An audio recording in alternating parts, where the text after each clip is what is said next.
Online class आपकी जो जानकारी है उनके लिए लाभप्रद है।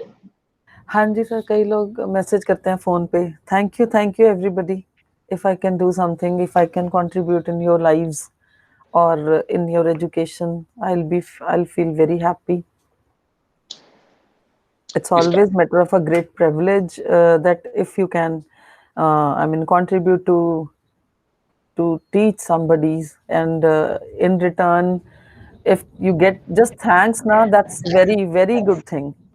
Good evening, Rohit. What else other things I want? ठीक है ना?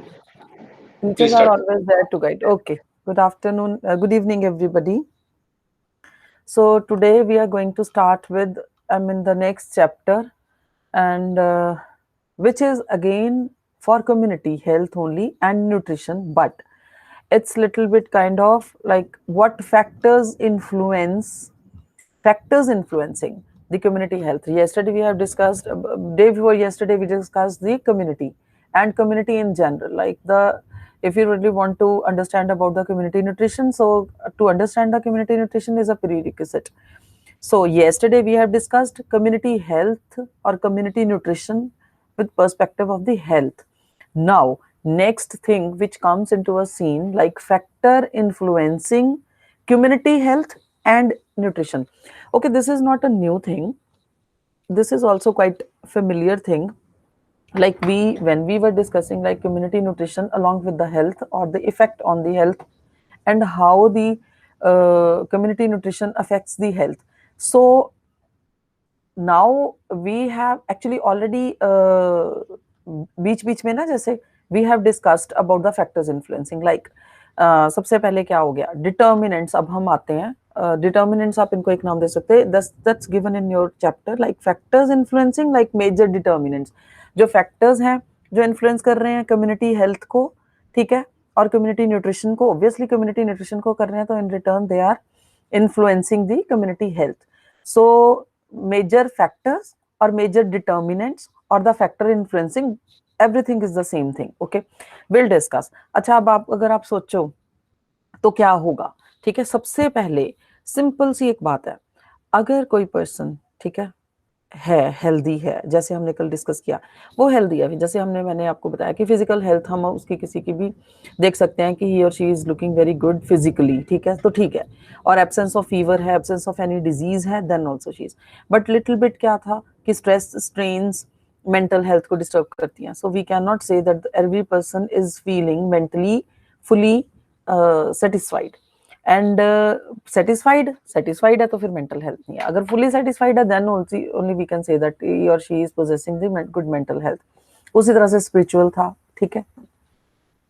सो नाउ विल डिस्कस कि अगर if the person is feeling fully, चलो एक एग्जांपल लेके चलते हैं ना एक पर्सन का, कि अगर वो if the person is physically fit and mentally भी चलो स्ट्रेस फ्री है, क्योंकि stresses you can not control, stresses आती जाती रहती हैं. सपोज आज की बात करते हैं, today is the present scenario, for today the person is physically fit and mentally fit, ठीक है, स्पिरिचुअली भी फिट है, चलो ठीक है, that's a very debatable topic, but still चलो हम लेके चलते हैं. But then also what are the factors, ऐसे कौन से फैक्टर्स और हो सकते हैं जो उसे मेंटली उसके न्यूट्रिशन को अफेक्ट कर रहे हैं, ठीक है, कौन से ऐसे हो सकते हैं. आपके चैप्टर्स के साथ ही मैं चलूंगी, ठीक है. In this they have said that the first is the genetics actually, ठीक है. जेनेटिक का आप एक एग्जांपल ले लीजिए, लाइक सिंपल सी बात है कि एक मिल्क इंटॉलरेंस है. अब क्या है, मिल्क तो हर कोई बंदा लेता है, बच्चों को छोटे होते ही मिल्क ही देते हैं, और ऐसा बहुत कम केसेस में होता है कि मिल्क जो बच्चा ले रहा है वो डाइजेस्ट ना कर पाए, ठीक है. इफ ही और शी द किड इन्फेंसी से स्टार्ट करके even for growing young children में, फिर एल्डर्स में, and even at the older stage, everybody can digest milk very easily, but sometimes milk intolerance is also there. एक disease है जो milk intolerance की है, तो वो एक्सक्यूज मी, मिल्क इंटॉलरेंस है, तो वो कौन से फैक्टर्स है, तो उसमें सबसे पहले जो आपकी बुक में जो फैक्टर्स दिए ना, will discuss that only, the genetics. And I will tell you that of any disease, ठीक है, अगर वो वैसे है डिजीज कंजेनाइटल है, कम्युनिकेबल है, देन वो जेनेटिक नहीं होती है, that's just an environmental. But there are some diseases who are genetic, but उसमें जेनेटिक बेस्ड होते हैं, इनहेरिटेड होती हैं. ठीक है, milk intolerance which I have given you just as an example, that is also an that is also a genetic disease. ठीक है, जो बच्चे को होते सारे वो मिल्क इंटॉलरेंस है there, so that you can think, don't go in much detail, just try to understand that कि जो मिल्क इंटॉलरेंस है ना, वो एक पैदा हुआ बच्चा, अभी तो उसको कोई दिक्कत भी नहीं है, तो उसको होते सारी एक ऐसे आई मीन हो गई है, इसका मतलब उसमें कुछ ना कुछ फॉल्टी जीन्स आ गए हैं. ठीक है, तो अगर फॉल्टी जीन्स हैं, they are actually I mean faulty gene भी एक पर्टिकुलर डिजीज कॉज करें, सारे के सारे फॉल्टी जीन्स नहीं हो सकते ना, there might be some particular genes जो थोड़े फॉल्टी हैं, पूरे भी नहीं है. ठीक है, और मे बी कोई सीक्वेंस, मे बी कोई डीएनए का सीक्वेंस, कोई एक बेस ऊपर नीचे हो गया है. ऊपर नीचे का मतलब some kind of a disturbance is there. वो डिस्टर्बेंस भी बड़ी तरह की होती हैं. ठीक है, कोई डिलीशन ही होगी, एडिशन ही हो गई. ठीक है, बेस की उस चीज में आपको नहीं जाना, आप सिर्फ एक लिखिए, देखिए कि genetic diseases, milk intolerance I have given the example because which is given in your book. So जो जेनेटिक्स है उसका जो बेस है, कोई एक डिजीज कॉज होती है. अगर मैं आपको एक और पहले कंडीशन हम क्या लेके चले थे, we have suppose that the person is physically fit, mentally, spiritually, हर तरह से वो, सोशली, ठीक है, वो फिट है. बट देन ऑल्सो उसको कोई ना कोई ऐसी डिजीज है कि वो वेन एवर ही और एक किसी एक पर्टिकुलर तरह की, लाइक मिल्क इंटॉलरेंस है तो मिल्क वो डाइजेस्ट नहीं कर पा रहा. So what is the base? So that means कि something is wrong with the genetics. So ये एक भी एक, this is also one of the reason कि आपको कम्युनिटी न्यूट्रिशन और हेल्थ का स्टेटस आप चाहें भी तो कंट्रोल नहीं कर सकते, because it's very difficult to control the genetic diseases जो आपकी इनहेरिट ही होके आ जाती हैं. सो वो फॉल्टी ही रहता है हमेशा. ठीक है, और वो क्या है कि वो you can not just control. है medicine, some diseases they have medicine, they can control the symptomatic, I mean symptomatic relief हो सकता है, बिकॉज जेनेटिक जो अंदर आपकी बिल्टअप ही बॉडी जब ऐसी होगी है, जो बच्चा पैदा ही फॉल्टी जीन्स के साथ हुआ है ना, तो it becomes very difficult to control those things. But ये है कि काफी जेनेटिक डिजीज के इलाज नहीं है, but some of the genetic disease like diabetes is also genetic, type 2 diabetes is also genetic disease. But क्या है, आप डायबिटीज होने से ऑनसेट को रोक नहीं सकते हैं, बट हाँ यस, उसका ऑनसेट कुछ देर तक आप डिले कर सकते हैं, just to control the environmental factors. इसी तरह से मिल्क इंटॉलरेंस के भी मेडिसिन जरूर होंगी, बिकॉज अब व्हेनेवर द बच्चा है, यंग है जो, या ओल्डर है जिसको भी मिल्क इंटॉलरेंस है, अगर वो मिल्क लेता है उसकी इंडाइजेशन शुरू हो जाती है. ठीक है, इंडाइजेशन शुरू हो जाती है बिकॉज वो कर ही नहीं सकता. इंडाइजेशन भी नहीं, बहुत फेटल लेवल तक पहुंच जाता होगा बच्चा, ऑब्वियसली कंट्रोल ही नहीं कर पाता. ठीक है, तो उस चीज के लिए, उस सिम्टम्स को रिलीव करने के लिए there might be some medicine. But ये है कि अगर वो डिजीज खत्म हो जाए, जेनेटिक डिजीजेस बड़ी इजीली खत्म नहीं होती हैं. ठीक है, सो जो एनवायरमेंटल है फैक्टर्स को हम कंट्रोल कर सकते हैं, just to control the onset of the disease of some of the diseases. ऐसा नहीं हो सकता कि सारे की सारी डिजीजेस में, लाइक आप सबसे पहले आप एक माइंड में एक पिक्चर बनाइए कि कोई भी एक डिजीज है, उसके दो फैक्टर मेन होते हैं.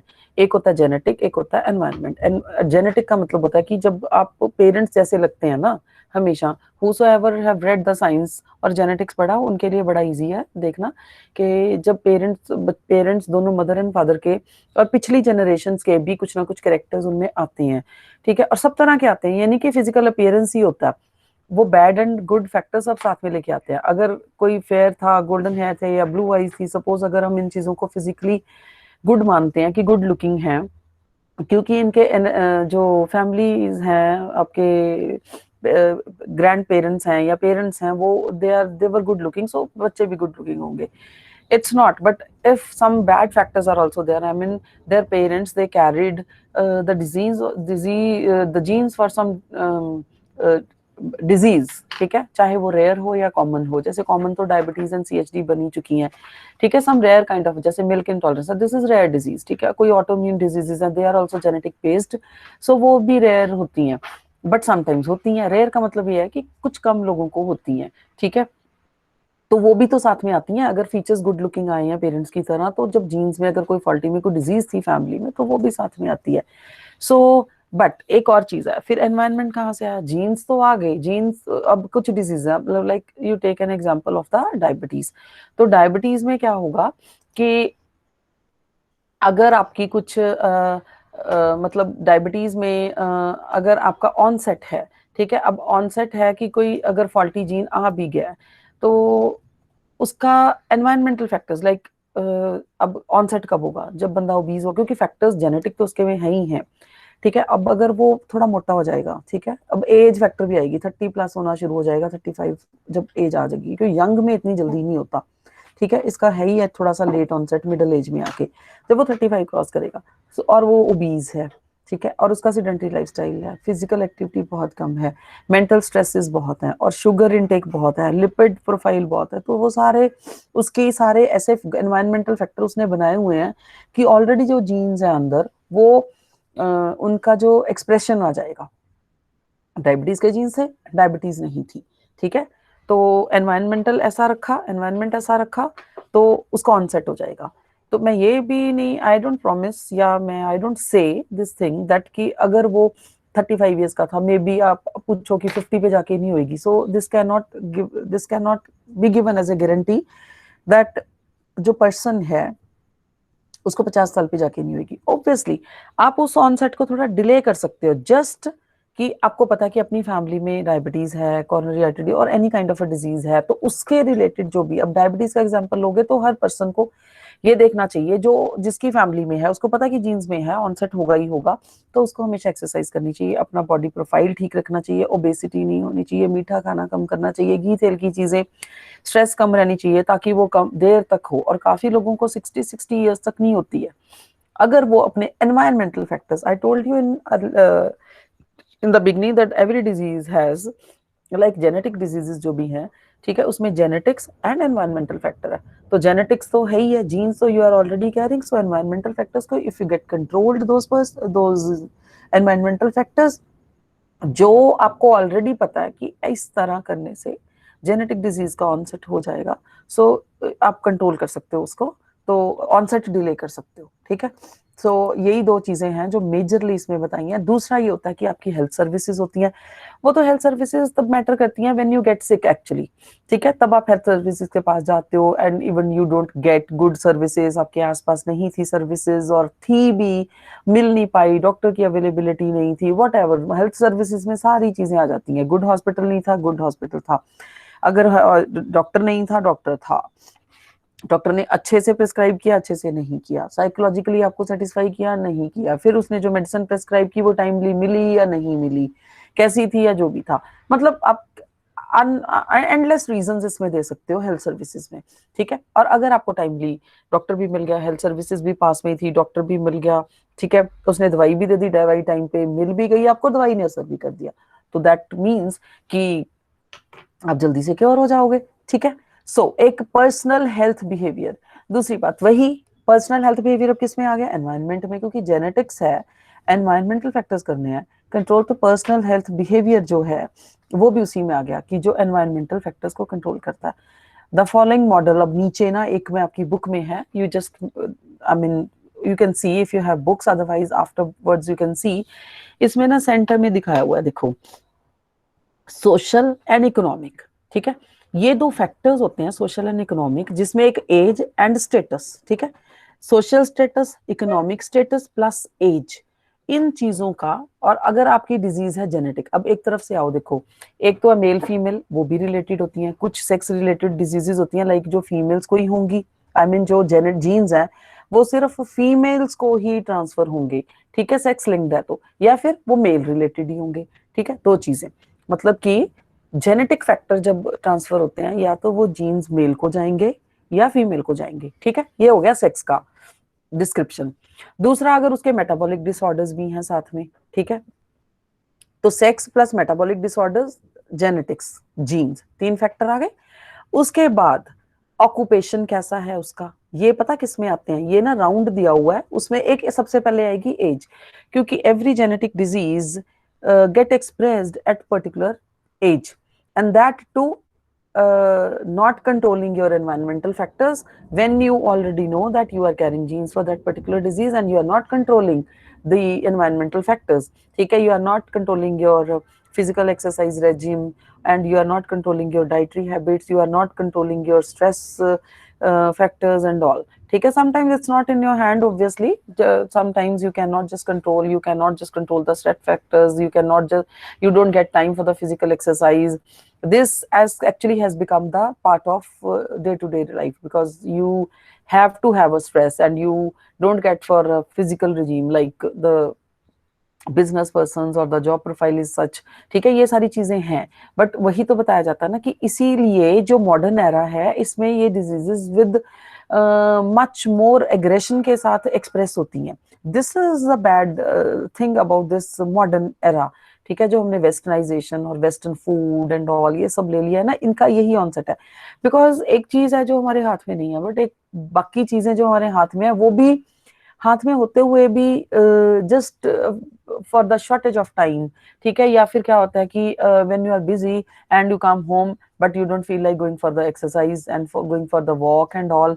ठीक है, you just want to relax, you just lie down in a bed and you really want to relax because you are already tired, you are mentally tired, your mind is already tired because you worked like for a few 5 to 8 or 10 hours in the office. These are some general environmental factors जो affect करते हैं. तो आप अगर देखोगे इस तरफ genetic वाली साइड क्या है, एक सोशल स्टेटस होता है. सोशल स्टेटस से पता क्या है आपको? पता है जेनेटिक्स के साथ देखो सोशल स्टेटस कैसे लिंक करता है. सोशल स्टेटस में ना आप अगर नॉर्मली सोचें तो उसमें पता क्या होगा, एक तो आपका सोशल स्टेटस में आपका खाने पीने का आ जाएगा, बिकॉज जो सोशल स्टेटस ज्यादा अच्छा होता है ना तो persons they eat too much, वहां पे ओवर ईटिंग वाला, over nutrition which we have discussed, over nutrition वाला रीजन आ जाता है. और किसी भी जेनेटिक डिजीज के अगर हम इसको देखें, diabetes and coronary artery disease को देखें, तो वहां पे सोशल इकोनॉमिक जो सोशल स्टेटस है अगर वो आपका ज्यादा है, इकोनॉमिक स्टेटस अगर ज्यादा अच्छा है, then you keep on eating some junk food because you can afford that. So in return वो फूड आपको दिक्कत क्रिएट करेगा बिकॉज सोशल इकोनॉमिक स्टेटस है, आपको फूड अवेलेबल है. ठीक है, और दूसरा है कि बाकी पॉपुलेशन कंट्रोल तो चलो आप कर रहे हो, या जो एजुकेशन वाला सिनेरियो है या एजुकेशन वाला ग्रुप है उसमें पॉपुलेशन कंट्रोल हो जाती है, नो प्रॉब्लम. हाँ, अगर लोअर है एजुकेशनल लेवल देन तो हम समझते हैं कि वहां पे उनका different scenario which we have already discussed when we were discussing the community. So अब एनवायरमेंटल में और कितने हैं फैक्टर्स? पोल्यूशन, आपको पोल्यूशन पता, पोल्यूशन में there are much type of the xenobiotics, gases, industrial waste की गैसेस या रेडिएशन वेस्ट और सो मेनी. ठीक है, ये सारी जो चीजें हैं, ठीक है, या सूरज से भी जो ओजोन लेयर के कारण आती थी, नाउ तो it's a good news in the era of the COVID-19 because that has already healed. आपको पता होगा, सबने सुना होगा कि ओजोन लेयर हील हो गई है. ठीक है, एंड देन अब पानी भी क्लीन हो रहा है, गंगा का, जमुना का, whatever, so it's good for. ठीक है, बट क्या है कि ये पॉपुलेशन का बैड तो था ना, वाटर सप्लाई, ओजोन लेयर के कारण, UV radiations, otherwise radiations, factory से waste disposal, chemical waste, smoke environment में था. So these are the pollution. And जो व्हीकल्स का आता है स्मोक, ठीक है, वो ये सब पॉल्यूशन में था, ये भी एनवायरनमेंट को, ये भी आपको खराब करता है. This is also, it also comes in the environmental factors which affects actually your health, and it also contributes towards the genetic factor for the onset of that particular disease for which you are carrying the genes particularly. ठीक है, दूसरा फिर आपकी sanitisation. अगर किसी की दिक्कत है सैनिटाइजेशन, लाइक अगर इतना कुछ है जैसे अब कोविड के एरा में है, so you are sanitizing all the way, all over the day when you go out and when you, obviously this is necessary too because this is quite a dangerous one, so you have to sanitize. ठीक है, but if you don't sanitize then also it contributes towards the environmental factor that you are living in some dirty environment or non-clean environment, that also leads towards contributory factor towards the onset of the genetic disease. ठीक है, again for which the genes you are carrying. ठीक है, फिर sometimes क्या है कि sometimes ना आप एक ऐसे ऑक्यूपेशन आपका ऐसा है कि आप ऐसा काम करते हैं जहां पे इतनी स्ट्रेस है, यू डोंट गेट टाइम, या फिर अंदर ही अंदर काम करते हैं बिल्डिंग्स में, सनलाइट नहीं है, ठीक है, डायरेक्ट लाइट नहीं है, और या तो पुअरली सैनिटाइज है या ओवरली सैनिटाइज्ड है. ठीक है, ओवर सैनिटाइजेशन होनी भी, इट्स लाइक आई मीन आपको पता चल गया होगा कि ओवर सैनिटाइजेशन से ना जो हम सैनिटाइज करते हैं, so there are some particular kind of enzymes on our body जो किल हो जाते हैं, ठीक है। वो इतनी क्लीन हो जाएगी कि वो बहुत, इतनी क्लीन होने के बाद ऊपर जो प्रोटेक्टिव एंजाइम्स हैं, स्किन के पीएच फैक्टर है या और चीजें हैं जो स्किन को प्रोटेक्ट करती हैं, वो किल हो जाती हैं और स्किन इतनी एक्सपोज्ड हो जाती है कि अब जो भी एनवायरमेंटल फैक्टर में कुछ भी आएगा ना, तो वो डायरेक्टली आपकी स्किन को नुकसान करेगा और that can lead to even skin cancer too. So that's why I prefer, अब आजकल एड्स आनी शुरू हुई हैं, पहले तो सैनिटाइजेशन पे कोविड के आनी शुरू हुई थी, now they are starting exhibiting the ads like don't use sanitizer, just go for washing your hands with the soaps only, because soaps are, they are good to remove.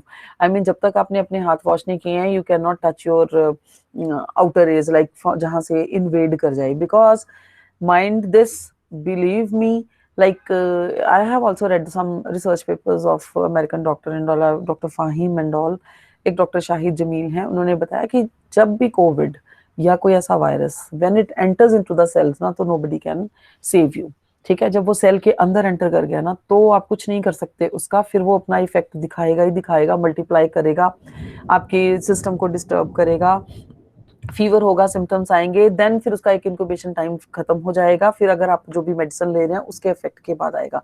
आप सिर्फ तब तक कंट्रोल कर सकते हैं जब तक आप हैंड सैनिटाइज कर रहे हैं या वॉश कर रहे हैं, या अपने मुंह को टच नहीं कर रहे हैं, या आपके आउटर म्यूकस मेम्ब्रेन पे ही वायरस स्टिक किया हुआ है। If it enters into the cell then you can not do anything, ठीक है। फिर तो वो अपने सिम्टम्स दिखाएगा, ठीक है, मल्टीप्लाई भी होगा, बिकॉज उसको सेल की मशीनरी मिल गई ना, होस्ट मिल गया, लिविंग सेल, ठीक है। So coming back to our chapter, so education, occupation भी है, लाइक ऑक्यूपेशन है कि फैक्ट्री में ही काम करता है, वहां पे स्मोक है, इंडस्ट्रियल वेस्ट की कंटेमिनेशन होती है, वो डेली बंदे का ऑक्यूपेशन ऐसा है कि वो डेली इंडस्ट्रियल वेस्ट की उसमें आता है, टच में आता है।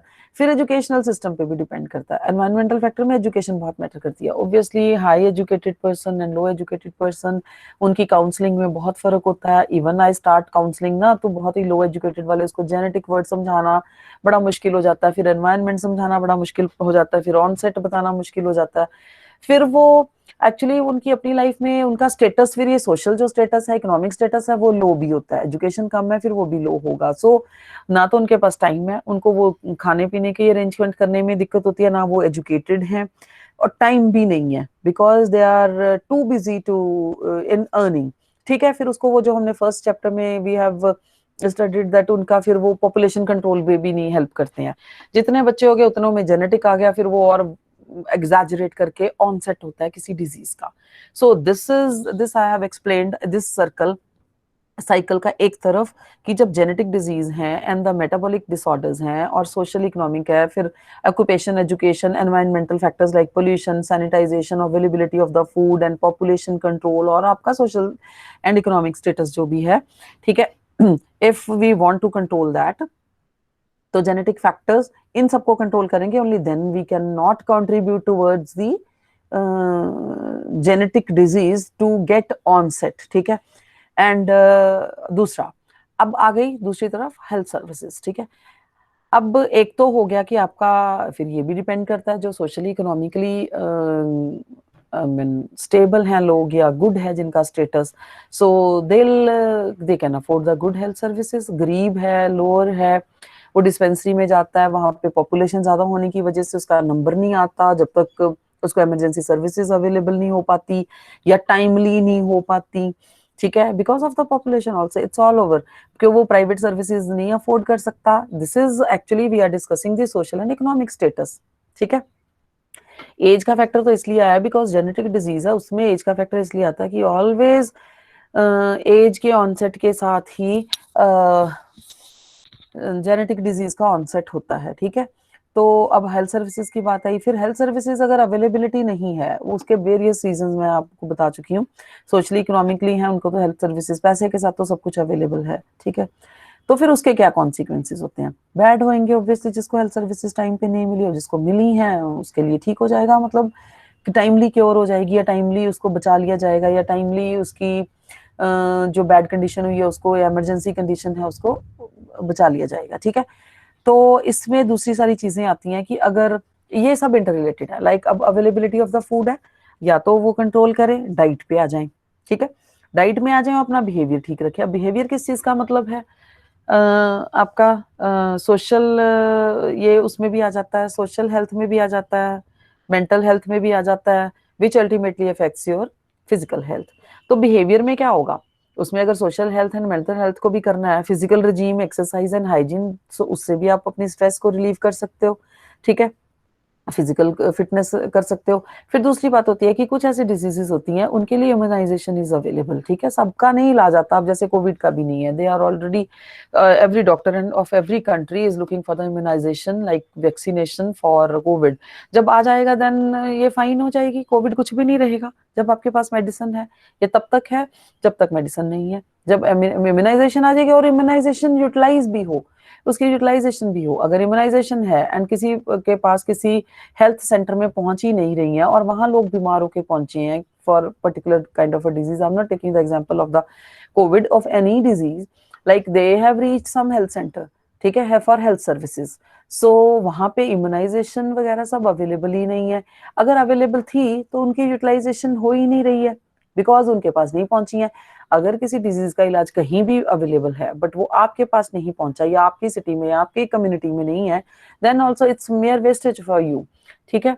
तो ये सारी डिटर्मिनेशन होती है कि जेनेटिक्स के साथ, if you are carrying some particular disease, उसके साथ अगर एनवायरनमेंट का भी फैक्टर आता है तो डिजीज की एग्जैजरेशन बहुत ज्यादा हो जाती है, ठीक है।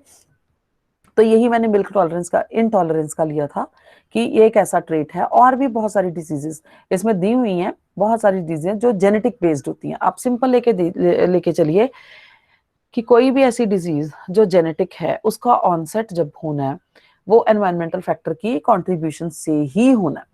कुछ कुछ ही ऐसी डिजीजेस हैं जो बचपन से ही शुरू होती हैं, ठीक है, लेकिन उसको with time, with medicine, with physical practices, with spiritual health maintain, with mental health maintenance, with physical health maintenance, वो फैक्टर्स चले जाते हैं। अब जैसे आपने सुना होगा, जैसे मिल्क इंटॉलरेंस है, लोग बड़े होके उनको डाइजेस्ट होना शुरू हो जाता है, उसके भी बड़े सारे रीजन है, बिकॉज मिल्क इंटॉलरेंस होती है कुछ एक ऐसे एंजाइम से जो, जिसका जीन अवेलेबल ही नहीं था या वो था ही नहीं, ठीक है। तो जब हम मिल्क लेते हैं या छोटे बच्चे को देते हैं तो उसमें वो डाइजेशन का है ही नहीं, वो ऐसे ही पड़ा रहेगा, वो इंटॉलरेट करेगा।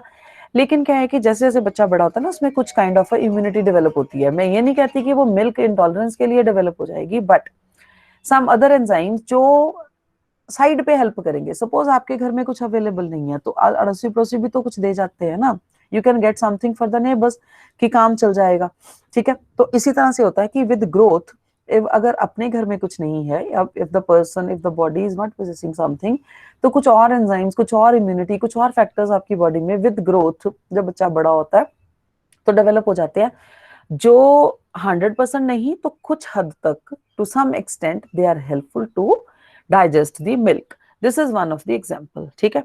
तो इसी तरह से आप डायबिटीज, इसी तरह से आप किसी भी जेनेटिक डिजीज, लेकिन हर किसी जेनेटिक डिजीज का बेसिस फर्क होता है, सिम्टम्स फर्क होते हैं, उनका ऑनसेट फर्क होता है। कुछ स्टार्टिंग में होंगी, बाद में ठीक हो जाएंगी, या फिर किसका बाद में ऑनसेट होना होता है लेटर स्टेज में, बट आप उसका एनवायरमेंटल फैक्टर्स कंट्रोल करके उसका ऑनसेट रोक सकते हो या डिले कर सकते हो, ठीक है। और कुछ ऐसी डिजीजेस हैं जो बचपन से ही हो जाती हैं, लेकिन उसको फिर एनवायरमेंटल फैक्टर्स में आप कुछ अच्छी अच्छी चीजें, इम्यूनिटी बूस्ट करके, कुछ ऐसी चीजें, उसकी डाइट इंप्रूव करके, न्यूट्रिशन इंप्रूव करके आप दे सकते हैं। जैसे एनीमिया होता है बहुत पेशेंट्स को, या फिर जॉन्डिस होता है बच्चों को, वो जेनेटिक तो नहीं है बट जिसको होना उसको होना है। एनीमिक होता है आयरन डेफिशिएंसी के कारण, वो भी कई बार हो जाता है, फिर उसको आप एनवायरमेंटल फैक्टर से कर सकते हैं, ठीक है। So this is all about the genetics, like you can not just control, but आप उसके एनवायरमेंटल को कंट्रोल करो, या तो एनवायरमेंटल फैक्टर बेटरमेंट के लिए उसको सप्लाई करो, ठीक है, ताकि वो डिजीज खत्म हो जाए, या फिर एनवायरमेंटल फैक्टर को कंट्रोल करो so that you can control the onset of that particular disease. बस आपको इतना समझना है जेनेटिक्स एंड एनवायरमेंटल के बारे में। एग्जाम्पल आप किसी भी जेनेटिक डिजीज का ले लीजिए, उसकी बस उसकी टियोलॉजी पढ़िए, उसकी मैनिफेस्टेशंस पढ़िए कि इसमें क्या है, अगर ये जेनेटिक डिजीज है इसमें किस तरह से है। आप कोई भी पढ़ सकते हैं, नेट पे जाके आप जेनेटिक डिजीजेस पढ़िए, कोई भी 2-3 एग्जाम्पल पढ़ लीजिए, बस वो आपके लिए एग्जाम्पल देने के लिए ठीक हो जाएंगी, अगर आपके बुक में आती भी है। बिकॉज अब ये जरूरी नहीं है कि मिल्क इंटॉलरेंस का देना, you can give any example, ठीक है। उसके बाद हेल्थ सर्विसेज का I have told you, like health services में क्या है, अब देखो बच्चे जो छोटे होते हैं ना, you need to supply the vitamin A deficiency, I mean vitamin A deficiency हो जाती है तो बचपन में ही डोजेस देनी होती है और बचपन में ही इफेक्ट होता है उसका, ठीक है। अगर वो डेफिशिएंसी ना, मतलब डोजेस आती हैं विटामिन ए की, बाद में वो इफेक्टिव नहीं होती हैं। बाद में क्या है कि आपको फिर फूड से लेना पड़ता है विटामिन ए, आपके डिफरेंट जो फूड रिसोर्सेज है, न्यूट्रिशन, उस पर डिपेंडेंट होना पड़ता है। लेकिन बच्चों में अगर बच्चे को बचपन में मिल गई है ना डोजेस, देन उसके लिए कम दिक्कत आती है। लेकिन वो हेल्थ सर्विस में बचपन में विटामिन ए नहीं मिला तो उसको डाइट भी अच्छी नहीं मिली because of the low socio economic status, फिर उसकी आई साइड को दिक्कत आनी शुरू हो जाती है। इसीलिए बच्चों को बचपन में लग जाते हैं चश्मे एंड ऑल, ठीक है। तो ये चीजें, उसके बाद है एनवायरमेंटल, ठीक है। अब मैंने आपको ये बताया कि एनवायरमेंटल फैक्टर में क्या आ जाता है, बोथ फिजिकल एंड सोशल। ये क्या हुआ, एनवायरमेंटल फैक्टर्स हुआ, क्योंकि जेनेटिक फैक्टर तो आपके अंदर है ना, ठीक है। तो physical and social environmental both जो है ना, they are very important for their to control the health, ठीक है। जो एनवायरमेंट है उसमें अगर इंप्रूवमेंट करोगे तो बेटर सैनिटाइजेशन होगी, आप एजुकेशन हो और अवेलेबिलिटी है गुड फूड की और हेल्थ सर्विसेज की, then you can possess a better health, ठीक है, बेटर एनवायरमेंट। बट अगर नहीं है तो मोर्टेलिटी रेट बढ़ जाता है, टाइमली नहीं मिलती हैं health services, then also you can improve the, I mean mortality rate gets enhanced.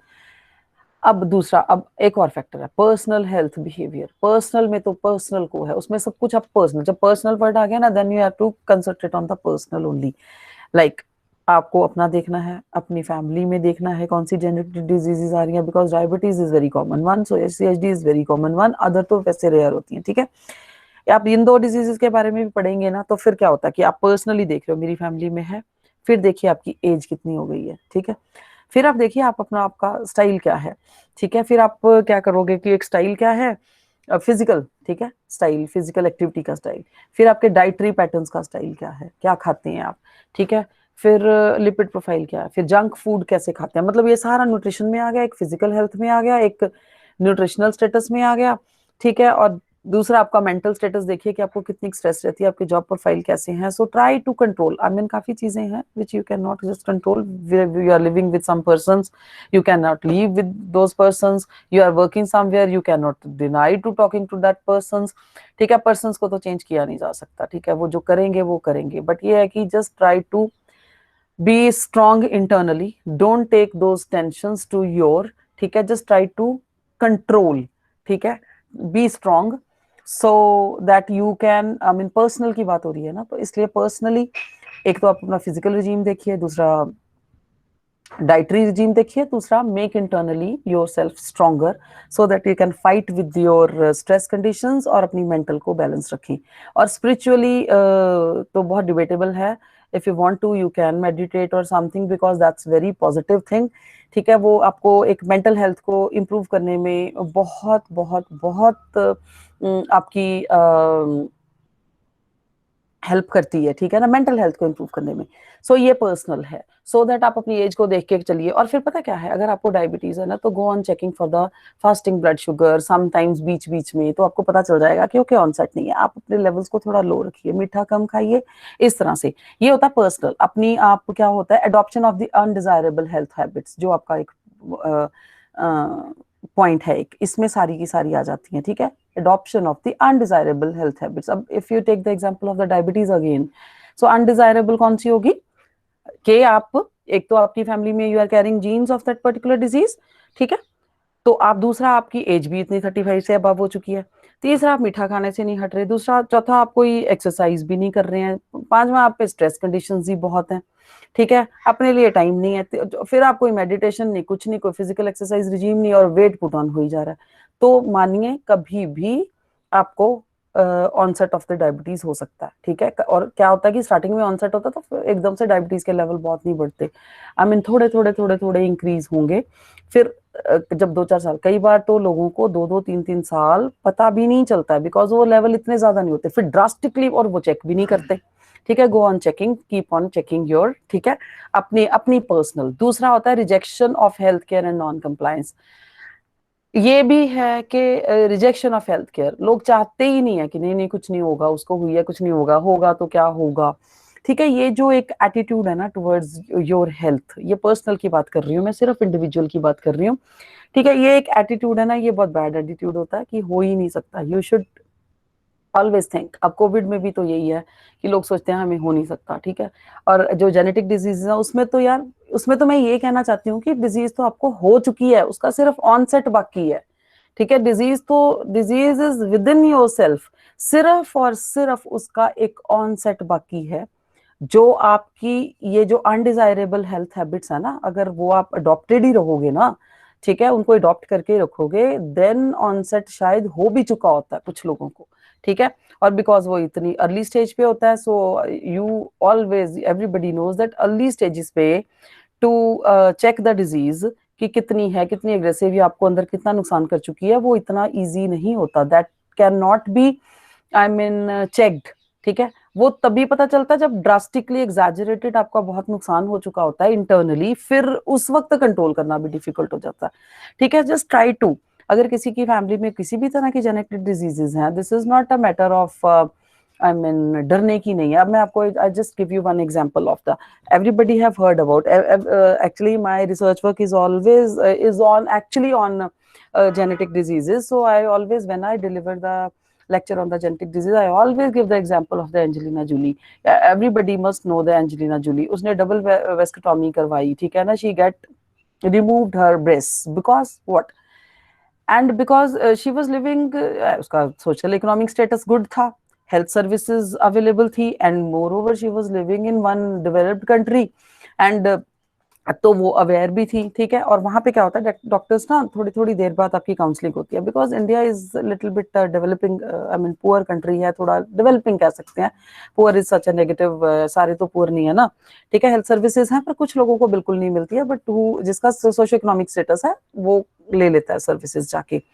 ठीक है, तो we were talking about the Angelina Jolie. उसने क्या किया कि शी न्यू दैट उसकी मदर को ब्रेस्ट कैंसर था, उसकी नानी को भी ब्रेस्ट कैंसर था, सो शी गॉट चेक्ड ना, जीनोमिक टेस्टिंग करवाई, so she got positive for the BRCA1 and BRCA2 which are the genes, faulty genes, ठीक है, for causing the breast cancer. ठीक है, तो उसने क्या किया, she got removed her breast. ठीक है, उसने वो ऑर्गन ही रिमूव कर दिया जिसमें हो सकते हैं, अब है ही नहीं है तो फिर होगा कैसे। बट ये भी कुछ केसेस में हो सकता है, like this can happen with the gall bladder या फिर ब्रेस्ट या फिर यूट्रस कैंसर, इन चीजों के साथ हो सकता है कि इवन गेट, क्योंकि ऐसे ऑर्गन्स हैं जो जो रिमूव किए जा सकते हैं, उसके रिमूवल से कोई ज्यादा दिक्कत नहीं आती है। ठीक है, बट ये हर किसी के साथ नहीं हो सकता। अब स्टमक का हो गया, पैनक्रियास का होगा, ब्रेन का हो गया, तो वो कुछ पोर्शन हो जाता है, लेकिन उससे भी साइड इफेक्ट्स आते हैं। हाँ, ब्रेस्ट के रिमूवल से कोई दिक्कत नहीं आती है, यूट्रस के रिमूव होने से कोई दिक्कत नहीं आती है।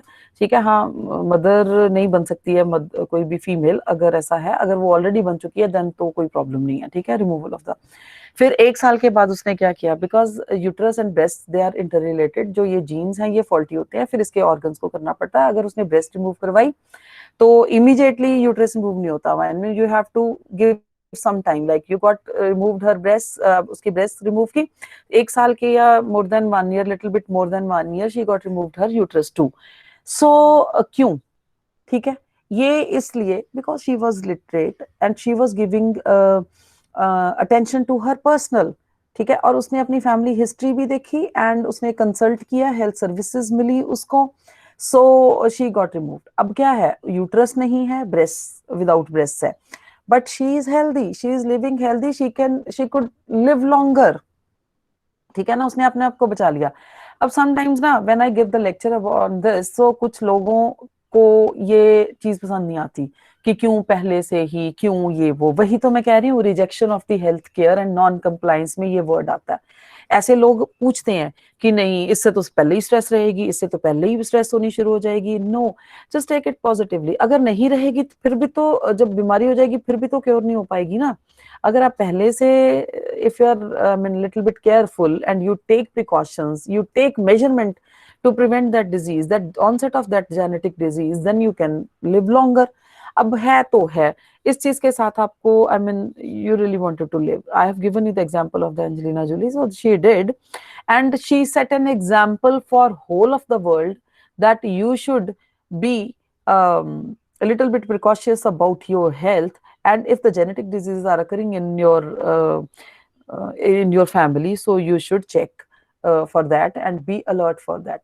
And then so rejection of health care nahi honi chahiye, and please don't be non compliant with that towards that genetic disease which is abhi onset nahi hua, which is present in your family, and there are chances to get affected because of that.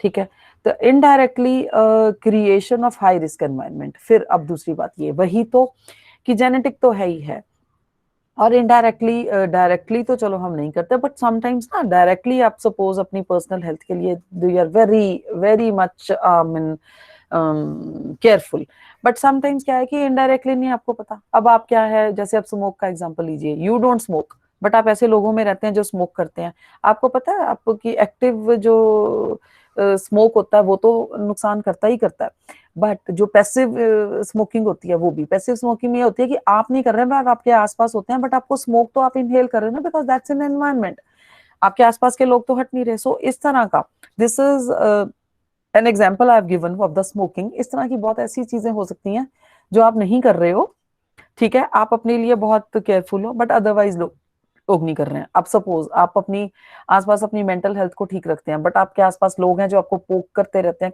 आपका mental stress disturb करते ही रहते हैं, ठीक है। सो उन चीजों को भी देखना है जो indirectly creation of high risk environment, वो अपने आप हाई रिस्क एनवायरनमेंट होता जा रहा है, ठीक है, even if you are not doing, the other persons are doing, वो पैसिवली होता है, ठीक है। और हो सकता है कि आप डायरेक्टली आपको नहीं पता चल रहा, आप डायरेक्टली इनडायरेक्टली कुछ ऐसा कर रहे हो अपने लिए, so you really need to check those things, ठीक है, personal to for the care of the personally. So sometimes अब क्या है, now we have discussed the genetic and all over the environmental factors, genetic factors in onset and all everything.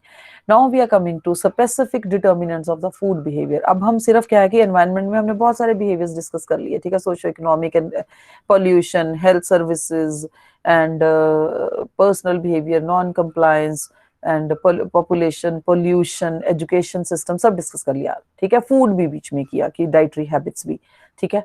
लेकिन अब हम discuss करते हैं सिर्फ और सिर्फ फूड का, कि फूड का कैसे है। अब सबसे बड़ी बात है, अब फूड क्या है, सबसे पहले क्या करेगा, फूड से ऑब्वियसली सबसे पहले तो आपको फिजिकली फिट होना है, लेकिन फूड से फिर जब फिजिकली फिट होंगे तो आपका माइंड भी, और ऑब्वियसली माइंड को भी अगर फिजिकली फिट नहीं है तो इट अफेक्ट्स योर माइंड और मेंटल हेल्थ ऑल्सो, ठीक है।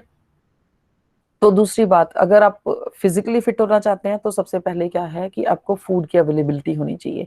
फूड अवेलेबल तब होगा आप अगर सोशली आई मीन आपके पास इकोनॉमिक स्टेटस ठीक है, सपोज आपकी इनकम ठीक है, आप वो प्राइसेस पे फूड वो अफोर्ड कर सकते हैं, ठीक है। पैटर्न ऑफ एक्सपेंडिचर अगर आपने ठीक किया हुआ है, सपोज कई बार क्या है कि कई लोगों की इनकम ठीक ही होती है, मतलब एवरेज होती है, बट वो अपना ना मैनेज करते हैं, मनी मैनेजमेंट अच्छी होने की वजह से ना उनके pattern of the expenditure they are good.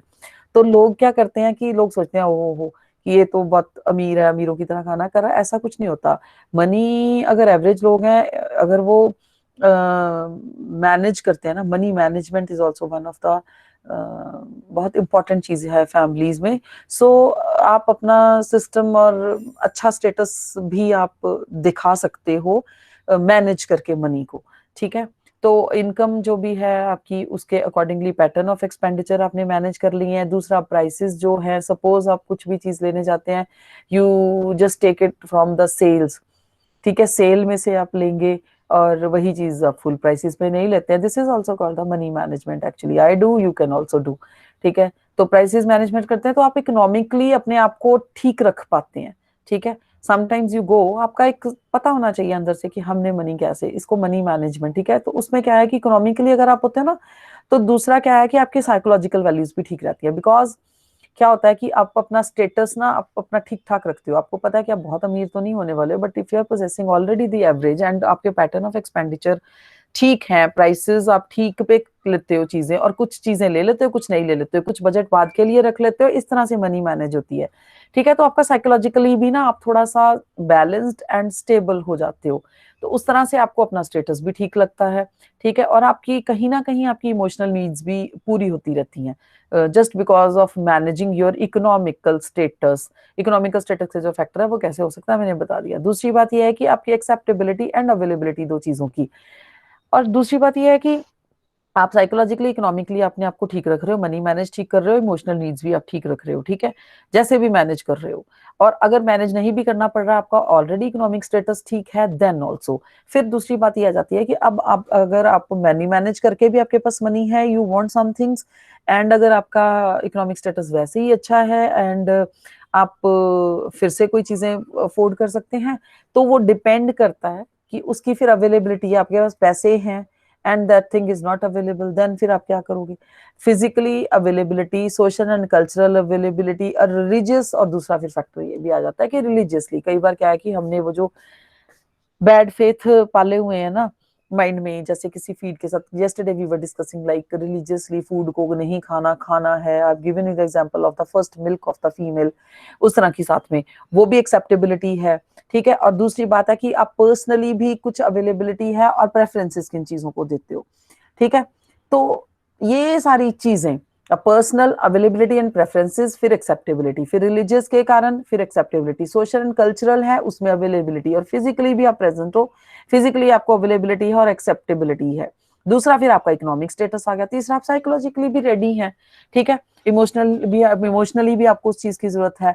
So this is also one of the thing. ठीक है, अवेलेबिलिटी में क्या हो जाता है कि जो फूड चॉइस बड़ी ज्यादा मैटर करती है, क्योंकि वो इमोशनली स्टेबल ही नहीं है, इमोशनली ये नहीं है, वो सीजनल नहीं है, चीज कहीं से भी लेके आओ। कई बार क्या होता है कि लोगों को आम सीजनल में तो खा लेते हैं, बट आम इतने पसंद है कि उनको नॉन सीजन में भी चाहिए, then they spend money like anything.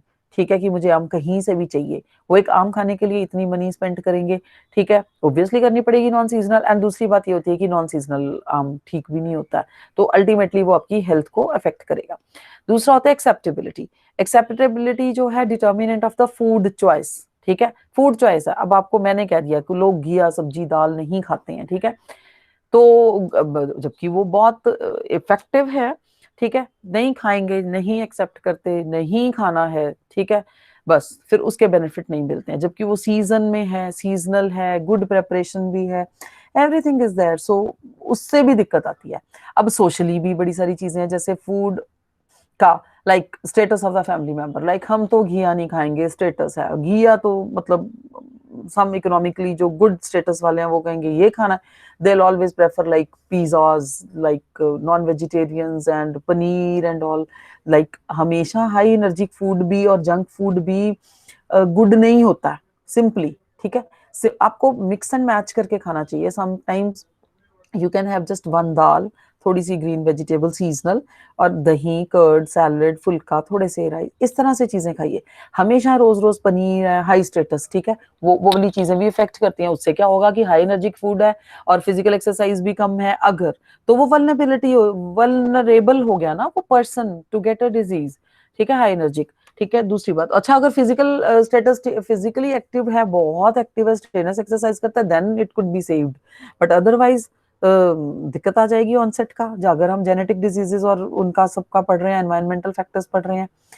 अब क्या है influence of the head and other adults.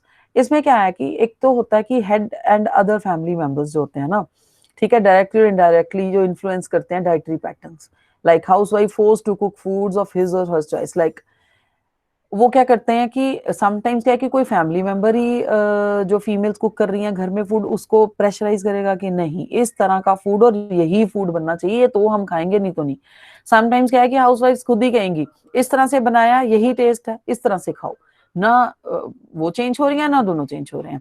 ठीक है, तो एल्डरली पर्सन को कई बार दिक्कत आ जाती है। कई बार एल्डरली पर्सन ही बड़ा चटोरा सा खाना खाने की जिद करते हैं, जबकि उनको नहीं खाना चाहिए। वो जिद करेंगे और वो फोर्स करेंगे अपनी डॉटर इन लॉज को या डॉटर्स को या बच्चों को कि नहीं हमने वही खाना, जबकि वो थोड़ी ओल्ड एज में है, बेड रिडन है, देन दे स्टार्ट, मतलब इस तरह की प्रॉब्लम्स फूड रिलेटेड आती रहती हैं। ठीक है, उनको कितना भी कहो कि आपको ये नहीं खाना है, फिर दे स्टार्ट टॉकिंग के तुम खा रहे हो हम नहीं खाएंगे, समझे। ये सारी चीजें आई मीन सोशली और मेंटली ना ये फूड के साथ रहती ही हैं।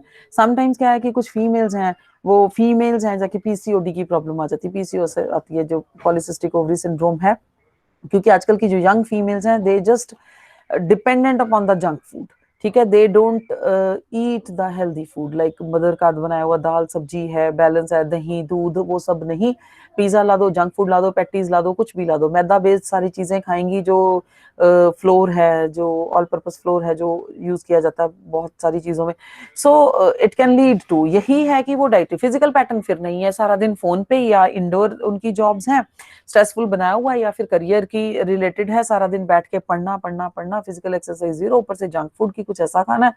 सो वो उससे क्या है कि दिक्कत आती है ऑनसेट ऑफ, और ऐसी सी फीमेल्स को दिक्कत आ रही है पीसीओएस, पॉलिसिस्टिक ओवरी सिंड्रोम। फिर क्या है कि जैसे ही शादी होती है तो उनमें कंसेप्शन की चांसेस बहुत कम हो जाते हैं, इतने रैंडम हो जाते हैं कि sometimes they don't get I mean conceived, और अगर कंसीव करती भी हैं तो बेबी की हेल्थ को उसके ऊपर फिर क्योंकि उनकी हैबिट तो वैसे भी ठीक नहीं थी पहले भी, और ड्यूरिंग प्रेगनेंसी भी ठीक नहीं होती है, then they won't give I mean birth to a healthy child. This is actually one of the major क्या कह सकते हो आप, bad point of today's generation, even with the females, males के साथ भी है, but females actually has to become a mother, future mothers होती हैं वो, सो तो उनका भी फिर दिक्कत आती है, they should listen to their mothers, ठीक है ना, डाइटरी हैबिट्स, घर के कामों की हैबिट्स, खाने की हैबिट्स, और फिजिकल एक्सरसाइज की हैबिट्स, और पढ़ने का तरीका, टाइम स्केड्यूल मदर्स से दे शुड लर्न, ठीक है, obviously mothers can guide but if they listen, ठीक है।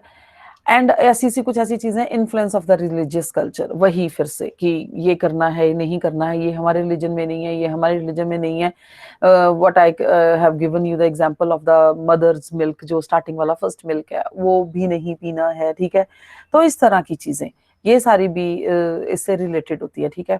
अच्छा, peer influence, like peer group है slowly penetrating into the villages, like peer groups हैं लोगों के ना, जैसे आप क्या कहोगे, कुछ ऐसे ग्रुप्स हैं जो विलेजर्स हैं, जो व्हाइट कॉलर वर्कर्स हैं इंडस्ट्रीज में, वो टाउन में, उसने क्या कर दिया कि वो उन्होंने कैंटीनें खोल दी हैं वहीं काम करने के लिए, जहाँ पे आपको सिर्फ वही खाना ही मिलता है, या तो जंक फूड मिलेगा, हाँ अगर अच्छी थाली का खाना मिलता है देन तो इट्स गुड, अगर नहीं मिलता है तो ऐसी फिर वही ऑनसेट ऑफ द डिजीज आएगी। फिर कुछ कल्चरल है, जैसे फूड्स फॉर प्रेग्नेंट वुमेन, ठीक है, फूड जो प्रेग्नेंट वुमेन है कल्चरली, मतलब कोई उसको मिल्क एग सब कुछ देना चाहिए, बट समटाइम्स क्या है कि जी नहीं दे सकते प्रोटीनेशियस फूड, हमने नॉन वेजिटेरियन नहीं है, मैं ऐसी सी चीजें, ठीक है। और क्या है कि अगर बनाना दे देंगे, उससे कहते हैं कि जो वन चाइल्ड होगा ना, जैसे ओल्ड फीमेल्स होती हैं वो कहती हैं कि बच्चे की स्टर्लिटी पे फर्क पड़ जाएगा, ठीक है, मेल चाइल्ड होगा उसकी स्टर्लिटी पे फर्क होगा, इसलिए बनाना मत खाना, ठीक है।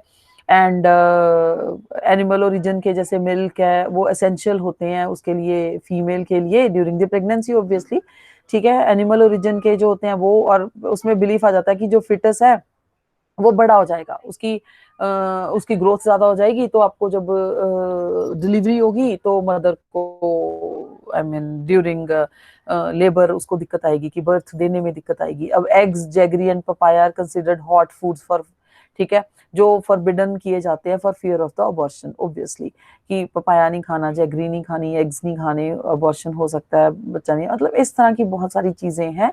हाँ, जो ट्रूली हैं वो ना खाई जाएं, ऑब्वियसली कुछ ऐसे एंजाइम्स होते हैं, क्या होता है, बट ऐसी से फेथ और आई मीन गुड फेथ है या बैड फेथ है, that you can decide.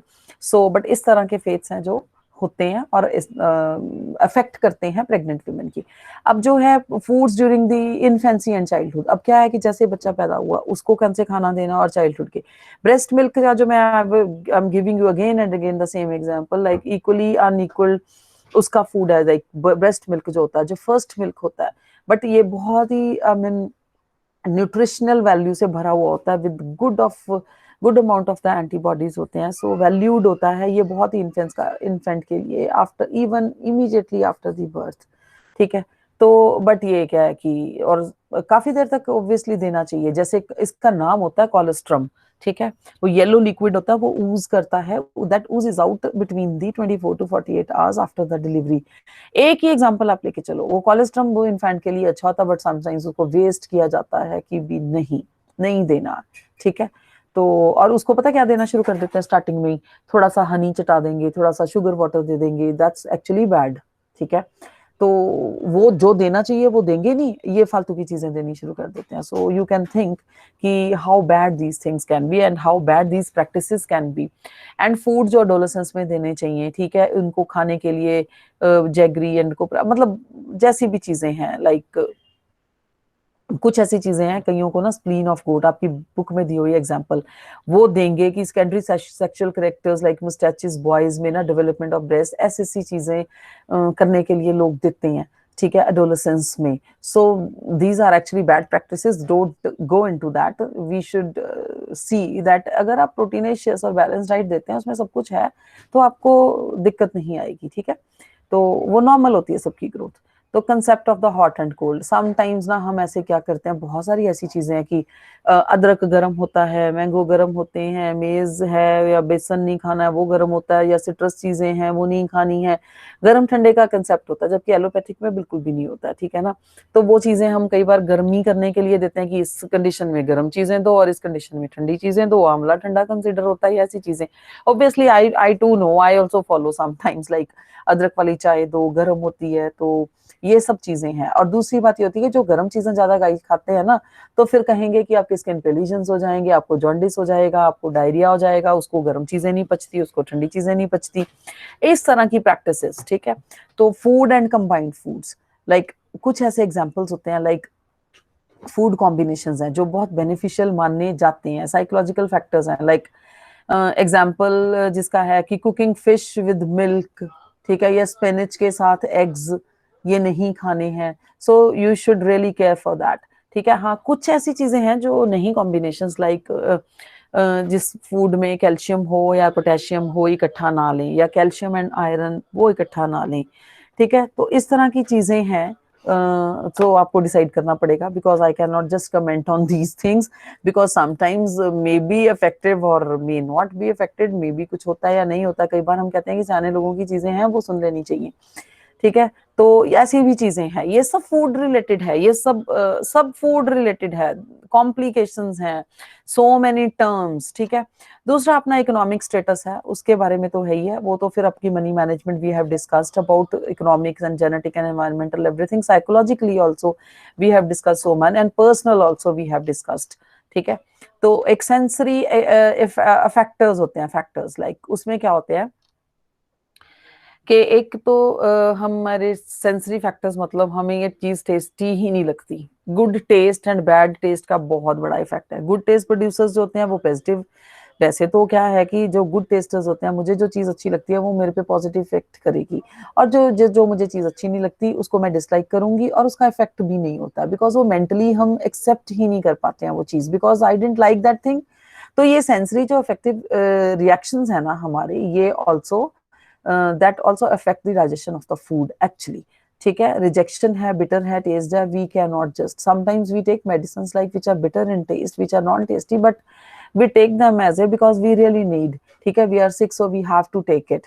So anticipated consequences क्या होते हैं, जैसे rapid effects of the nausea and cramps, pleasant feeling of the satiety, like जब हमें क्या होता है कि हम ओवर ईटिंग भी करते हैं ना, जब हमारी फीलिंग आ जाती है सेटाइटी की, तो फिर उसके बाद हमें ना एक ओवर ईटिंग वाली नोजिया लाइक फीलिंग आ जाती है ओवर ईटिंग के बाद भी, ठीक है।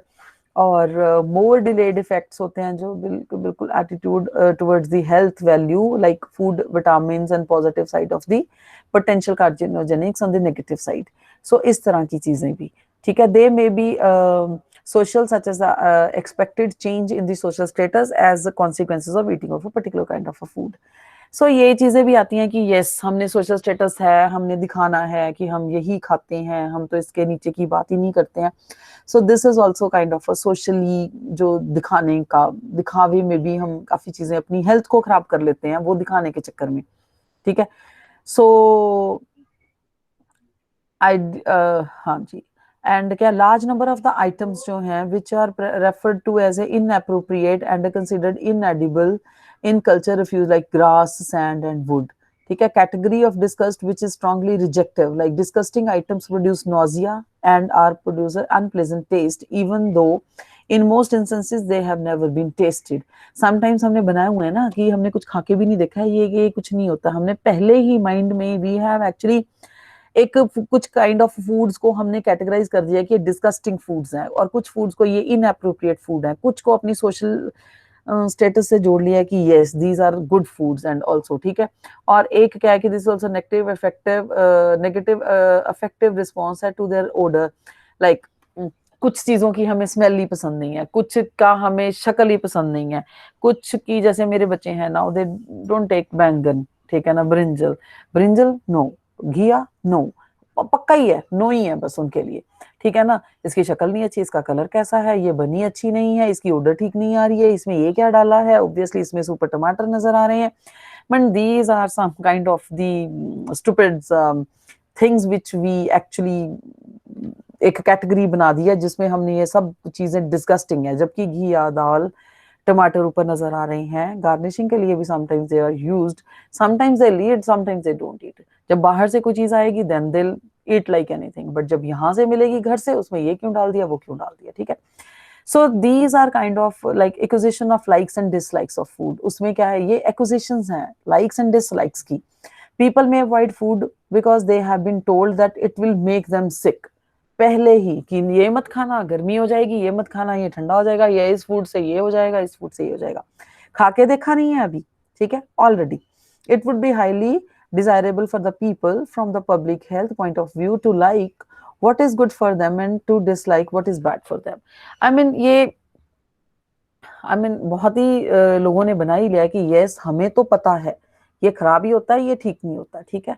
एंड समटाइम्स बट कुछ ऐसे फूड हैं जो टोटली रिजेक्टेड हैं, टोटली रिजेक्टेड हैं, बट उनका अगर इफ यू सी कि उनके न्यूट्रिशनल वैल्यूज इतनी अच्छी हैं, but I don't think so. Sometimes some foods they the people they have actually उनको खत्म ही कर दिया है अपनी लाइफ से, they have vanished from the people's life. Like अब पता नहीं बुजुर्ग लोग खाते थे, नेक्स्ट जनरेशन ने काफी ऐसी चीजें हैं, I can give you the example because this topic is not related to that, but some things I really want to, ठीक है। वो चीजें ऐसी हैं जो लोगों ने खानी बंद कर दी हैं, जबकि वो इतनी बेनिफिशियल थी और हमारे पुराने लोग शायद वो खाते थे तो बचे हैं, बट जो ये वाली जनरेशन है, present generation, that is actually dependent upon the junk food and all. So उसमें ये दिक्कतें आ रही हैं, उन फूड्स के आपको फायदे नहीं मिले हैं, ठीक है। अच्छा अब क्या है, कुछ डिसटेस्ट है वर्सेस डेंजर, लाइक ये खा लोगे तो मरने वाले हो, इससे आपको वॉमिट आती है। या फिर कई बार क्या हुआ कि एक बार आई थी,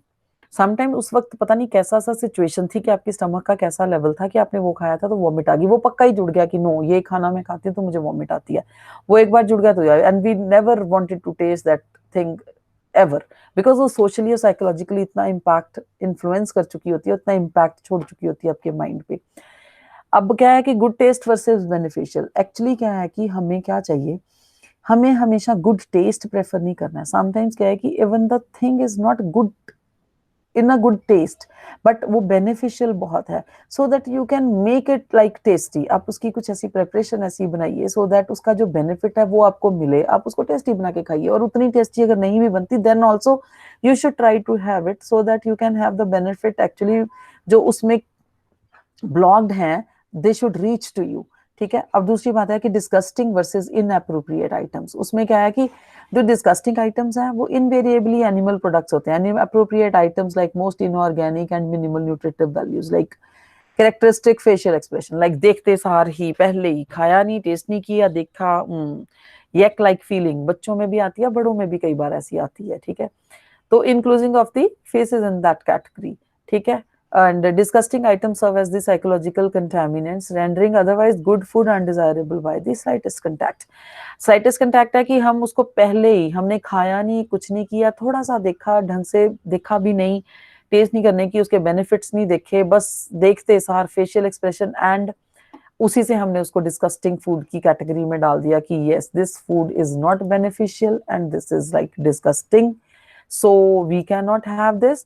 सो बस बना लिया साइकोलॉजिकली उसको। So these were some factors which influence like psychologically, mental, social, economic, personal, ठीक है, सब जेनेटिक, सब factors we have discussed about the food ठीक है, food digestion and community health, इसमें से आप कुछ पॉइंट्स कम्युनिटी में भी डाल सकते हैं, कुछ पर्सनल भी डाल सकते हैं, कुछ इंडिविजुअल भी डाल सकते हैं, कुछ फैमिली लेवल पे भी डाल सकते हैं।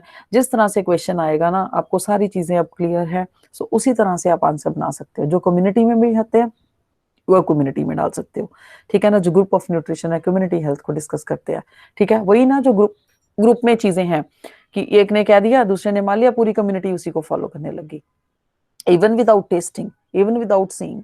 अगर किसी ने मिथ बना दिया ये गर्म होता है, इस खाने से ये हो जाएगा, सबने वही कम्युनिटी में ऐसी सी चीजें। और जब जैसे मदर का फर्स्ट फूड कोलेस्ट्रम था, वो नहीं होता, अच्छा नहीं होता, तो जितनी भी मदर्स थी वो अपने बच्चों को कभी भी, जितने भी बर्थ होते हैं, वो they have stopped giving that first milk, ठीक है। So these kind of things, like you, Indian society जो लेस एजुकेशन है एंड लेस इकोनॉमिक स्टेटस है, Indian society is actually needed to educate about these things actually, ठीक है।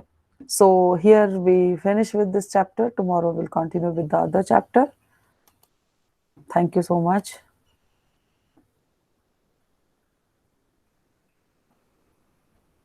Yes, thank thank you you ma'am. ji. Thank you ji. Thank you sir, thank you so much.